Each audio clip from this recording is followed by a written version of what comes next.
Selanjutnya, duta baca itu memang harus jadi terkenal.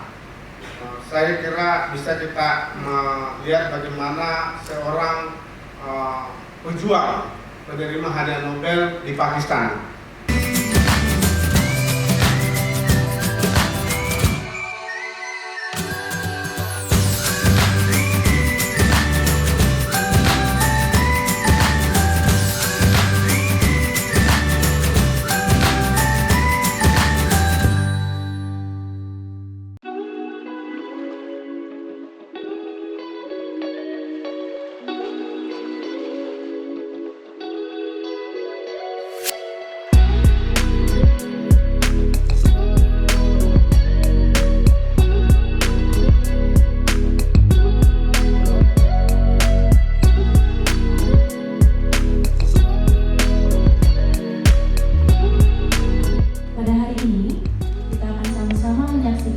Penandatanganan kontrak kerja antara Perpustakaan Nasional dengan Duta Baca Indonesia. Pak Muhammad Syarif Bandung sering mengingatkan bahwa kita tidak boleh lagi mengutip penghakiman dari pihak luar, bahwa kita nomor 2 dari bawah. Dan itu selalu saya temukan di beberapa tempat ketika pejabat-pejabat di daerah itu membuka sebuah acara, selalu mengatakan bahwa kita adalah negara dengan budaya baca nomor 2. Berhenti sebentar, setelah itu ditambahkan dari bawah, dan semua orang tertawa. Masih saya temukan seperti itu. Nah, di beberapa daerah saya mencoba mewawancarai Pak Kepala Daerah, selevel Asda, kadangkala Bupati, kadangkala Wakil Gubernur, memberitahu agar tidak lagi melakukan itu. Saya menemukan 3 akar permasalahan untuk melengkapi laporan tadi. Pertama, rata-rata kepala dinas perpustakaan merasa dibuang sehingga tidak memotivasi para pustakawan untuk melakukan kegiatan kreatif, inovatif, dan tentu out of the box. Kedua, akses ke perpustakaan itu sulit di wilayah timur. Kalau di Jawa, Sumatera, Kalimantan kita berpesta literasi, mudah mencari toko buku, mudah datang ke perpustakaan. Yang ketiga, ini yang harus jadi PR ketika Perpusnas menyodorkan data, 1 buku ditunggu oleh 90 orang. Ternyata sumber masalahnya adalah distribusi buku yang sulit, yang tidak merata. Saya melihat orang-orang di wilayah timur menerbitkan 1 buku harus di Jawa, karena ekosistem perbukuannya belum terbangun dengan sehat.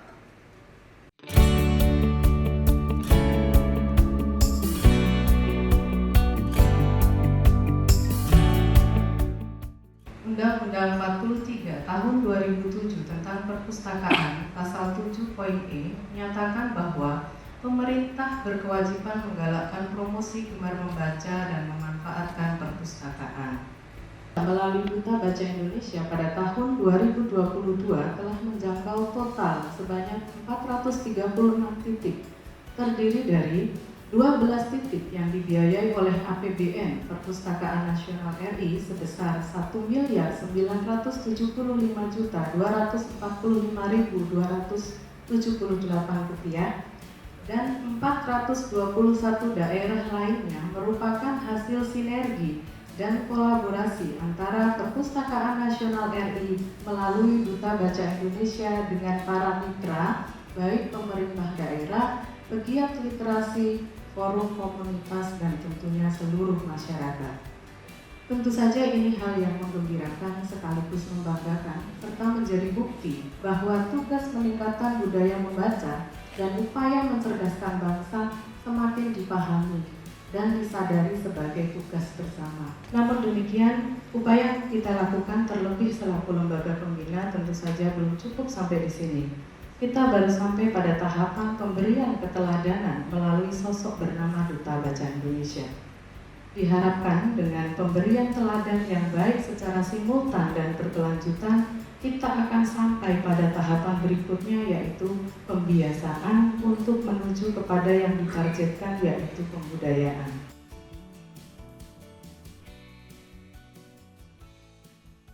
mau tidak mau, suka tidak suka harus membandingkan ketika toko-toko yang paling populer dipakai sebagai duta baca itu berapa yang dijangkau.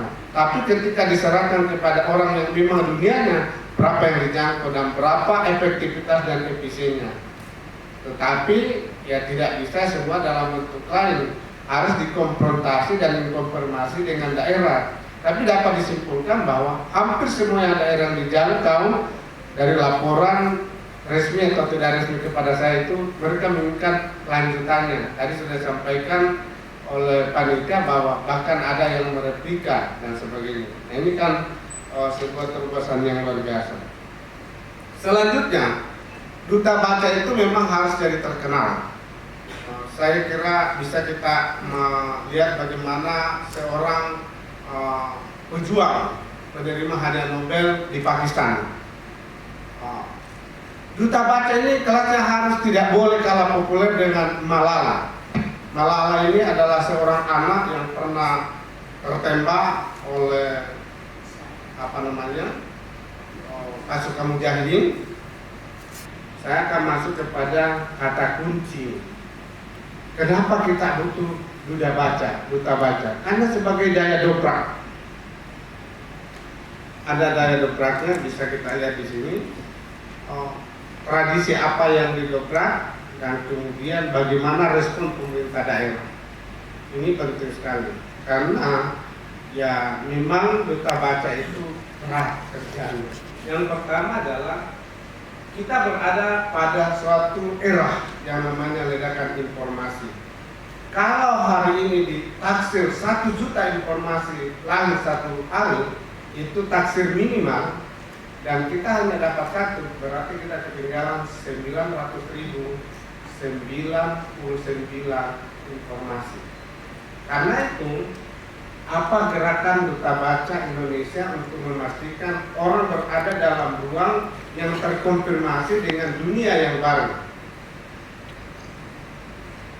Yang kedua, tradisi apa yang didobrak? Kita jangan lagi dalam tradisi yang terus mengeluh dan meratapi nasib dihakimi oleh bangsa lain sebagai bangsa yang rendah SDM-nya, tapi tidak ada satupun langkah yang kita lakukan untuk menyiapkan bahan bacaan dan mengajari masyarakat kita untuk membaca dan menulis.